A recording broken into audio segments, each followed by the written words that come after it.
Hi, I'm Michael Brown for INIKA Cosmetics, and I'm here to show you the brand new colour collection, Fairground, which is here behind me. I'm here with Leanne, a mother of two, busy, and we've already sculpted Leanne's face with a beautiful complexion earlier in my last video. So we use the foundation mixing with primer to keep it fresh, a beautiful bronzer in three ways: a face glow, a bit of a sculpting contour for under the cheekbone, and an eye base as well. So it's a great multi-use product, plus some highlighter, which is amazing on the cheekbone. Now it's time to add colour, and spring summer is always about colour. This season we're seeing a lot of pastels and neons, and don't be afraid to try colour, but it's all about balance. If you're doing a bold, bright lip, maybe tone down the eye, and vice versa. So let's go. Leanne, today I'm going to show you how to use some mint green, some really nice pastel shades. We already have a beautiful eye base done from the bronzer, but Fairground has this awesome champagne almost beautiful colour, which you can use as that base, but it has got some metallic in it, so I still like to use the bronzer first to get a real nice depth socket. I'm just going to use a champagne now. It's a loose powder, so always flick off the excess before you start, otherwise it might fall down to the cheekbone. Let's close the eye. I'm going to use this across more the lid because the bronzer is now a beautiful socket base for me, but I want to lighten up the eyelid area. Start small because you can always add more. I think that's where people go wrong. They get so excited with something that's a little bit shimmery like this, and as you can see, her eyelid is really popping, but the socket is still quite defined from the bronzer. When using bright colours, you must still have some contouring. If I had no bronzer on, no sculpting, put a mint green and a champagne colour on, there's no depth in the eye, so it might come forward and actually close the eye up. So it's really nice to now use this in a way that's highlighting her lid, but still showing off her beautiful socket bone. So as you can see, I'm using a lot of dabbing movements with my eyeshadow brush. I very rarely do a sweeping because it can fall down around the eye area and the cheekbone. So it's best to really press it into what the base is. Now today I use a concealer as a base and then that bronzer for a socket. So you can see now the socket is still quite defined, sculpted, giving her some depth, but then the lid is now highlighted with that beautiful champagne colour. It's also quite stunning to use a little bit of this colour. Look up for me, Leanne.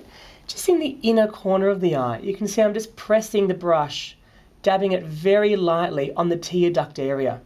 That adds light. So if you're feeling a little bit tired and have some dark circles, this shade is absolutely fantastic just to liven up the inner corner, but only on the tear duct, as you can see there. Now it's time to have fun with the mint green. As you can see from the visual, there's a beautiful pencil. Now, if you're a bit afraid to use colour and you don't want too much colour showing, rather than using it on the top lid, I would just go just the bottom.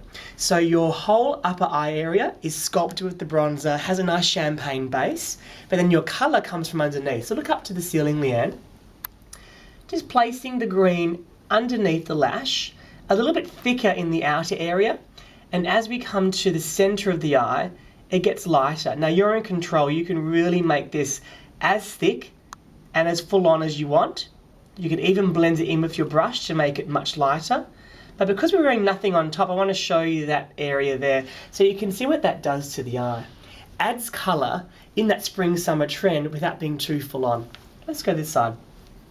So starting again at the base of the lash, and working very slowly across the lash line. These pencils are very soft, the organic pencil, which is amazing and quite safe for the eye area. Great pigment, as you can see. I'm just feathering that line, and it gets lighter as it comes to the centre. And that's a great look if you're wanting to wear colour, but you don't want to lose the depth from your lash line. But for those people that love colour, by all means, let's go for it. Close for me. Let's do a little bit on the outer area. And I like to wing a little bit of the pencil. Now, if you're worried about your eyeliner application on top and you're thinking, I'm not very good at it, it doesn't matter if you make a mistake and it gets bumpy, because we can always use our little brush to blend it, which I'm going to do now. I love the INIKA angled brush because the longer bristles can go on the outer area and the shorter to the base. And see how now I'm not making it a huge focus because I'm blending it into the champagne eyeshadow applied previously. So it's just a subtle, and the main colour for me is at the base of the eye. Let's try this side so you can see it again. So get that line where you know you want to flick up the lash, feather across the top of the lashes. And that line is quite important to get from end of eyebrow to nose. So it's quite easy sometimes to place a brush there. And you can see that line. No product should go past that area, otherwise you might droop the eye, which is no good. So we just like having the line straight. Then from that, use the angled brush and blend it into the champagne colour. So the line isn't a huge feature, it's more smoky. And that has really freshened the whole look. From the darker bronzer look, it gives her some summery vibe there. So let's talk about skin.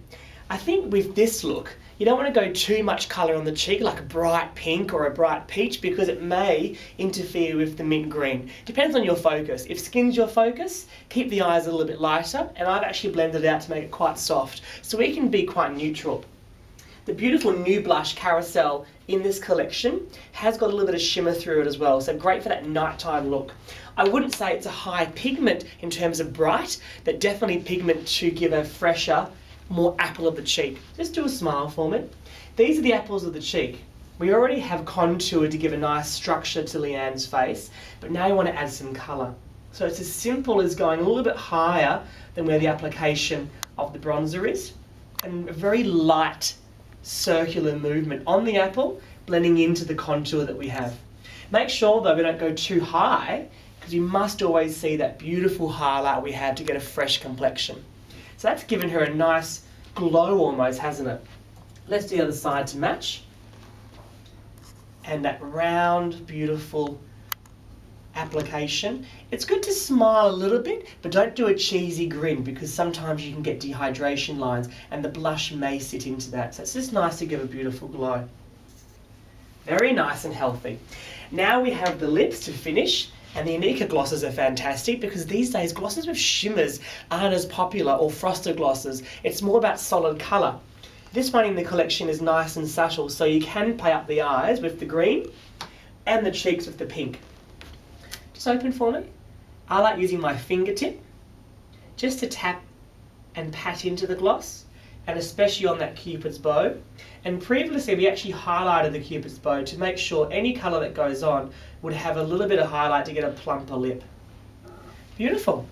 And that's the Fairground look. Simple, fresh, using colour but quite subtly, so you don't feel like you're scaring everyone when you go and pick up your kids from school, Leanne. Thank you.